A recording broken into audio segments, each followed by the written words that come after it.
Como é maravilhoso poder novamente estar junto a vocês e poder trazer as boas novas da salvação a cada um de vocês.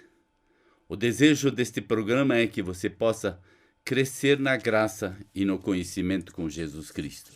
Que você possa cada vez mais conhecer daquilo que Deus tem feito.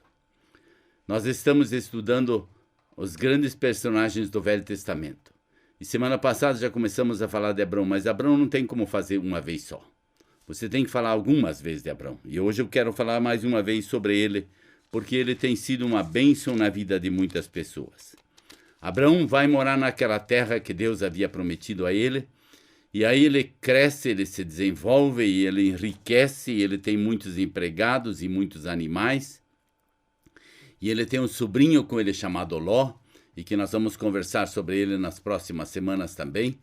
Mas esse homem, um dia eles decidem que cada um iria para um lado, Ló para um lado e Abraão para o outro, e Ló escolhe as melhores terras, porque ele queria que seus animais tivessem as melhores terras. Ele foi exatamente como nós somos gananciosos muitas vezes, queremos tudo para nós, e que o outro não nos importa. E Abraão foi para o outro lado. Abraão continuou sendo bênção e Ló teve suas dificuldades. Nós vamos falar sobre ele. Mas diz depois assim, disse o Senhor a Abraão, depois que Ló separou-se dele: de onde você está olhando para o norte, para o sul, para o leste e oeste, toda a terra que você está vendo darei a você e a sua descendência para sempre. Tornarei a sua descendência tão numerosa como o pó da terra. Se for possível contar o pó da terra, também será possível contar a sua descendência.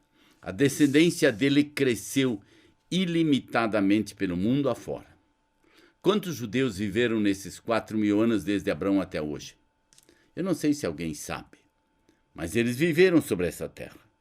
E aí ele continua vivendo, e um dia Deus aparece a ele outra vez e diz assim: quando Abraão estava com 99 anos de idade, o Senhor lhe apareceu: eu sou o Deus Todo-Poderoso, ande segundo a minha vontade, seja íntegro.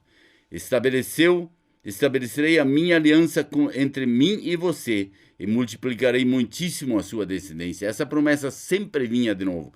Ele ia multiplicar a sua descendência, mas ele estava com 99 anos e ele não tinha filho. Abraão prostra-se então em terra e Deus lhe disse: da minha parte, esta é minha aliança com você. Você será o pai de muitas nações. Não será mais chamado de Abrão, mas seu nome será Abraão, porque eu o constituí pai de muitas nações. E aí ele dá para ele um sinal nele. E ele diz para ele: você vai se circuncidar.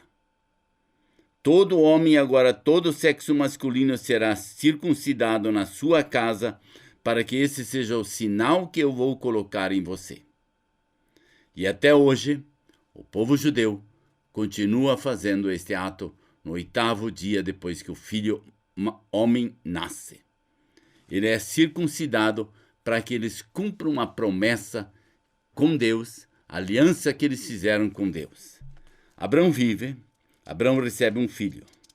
Deus promete a ele um filho e ele tem umas dificuldades em aceitar isso. Ele tem Sara, inclusive, ri disto. Ele vê Sodoma e Gomorra sendo destituído. Ele vê os descendentes de Ló andando em caminhos que não agradam a Deus. Ele vê Isaac crescer.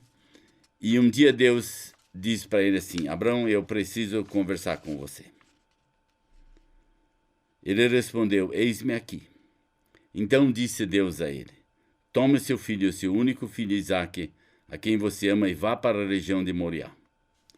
Sacrifique-o ali como holocausto num dos montes que eu lhe indicarei.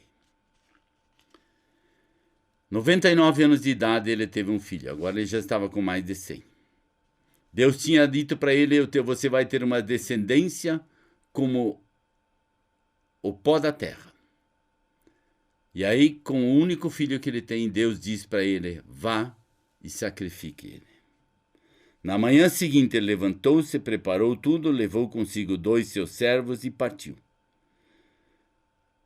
E no caminho, Isaac disse para seu pai assim: sim, meu filho, ele respondeu. Isaac perguntou: as brasas e a lenha estão aqui, mas onde está o cordeiro para o holocausto?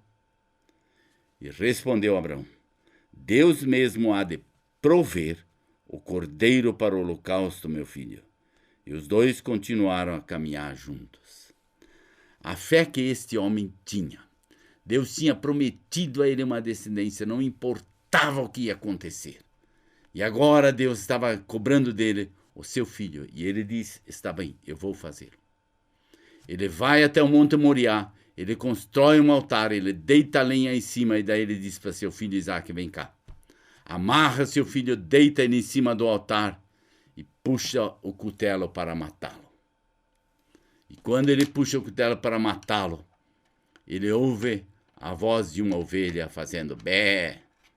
E aí ele olha para essa ovelha e ele entende. Deus mandou o cordeiro para o holocausto, lá em cima do Monte Moriá. E aí ele desamarra seu filho, ele pega o cordeiro, sacrifica o cordeiro e volta para a sua terra. Ele havia prometido a Deus que ele seria fiel. Ele havia prometido a Deus que o que Deus pedisse dele, ele faria. E eu tenho muitas vezes esta pergunta diante de mim: o que Deus espera de você e de mim? Nós vivemos numa época em que o mundo parece que está virando de ponta cabeça. As coisas erradas estão virando certas, as certas estão virando erradas, independente daquilo que como nós fomos criados, e não queremos falar sobre isso hoje, esse não é o nosso assunto hoje, mas dentro desta fase, até que ponto você e eu estamos prontos a sacrificar tudo que nós temos para a honra e glória do nome de Deus. Ver o nome de Deus sendo glorificado, vendo o nome de Deus sendo exaltado, vendo Deus sendo glorificado mais uma vez através da nossa vida. E nós precisamos sempre de novo dizer para Deus: Senhor, o Senhor é aquele que nos guia. Abraão confiou durante toda a sua vida. Ele tomou suas atitudes, ele tomou suas decisões, ele arrumou uma esposa para seu filho, ele cuidou da descendência dele e assim por diante. Ele tomava todas as providências, ele foi a guerras, ele foi a lutas e assim por diante, mas ele ouvia a voz de Deus. E nós precisamos ouvir a voz do nosso bom pastor. O nosso bom pastor quer nos guiar em toda a verdade e em toda a alegria. Que Deus seja seu bom pastor.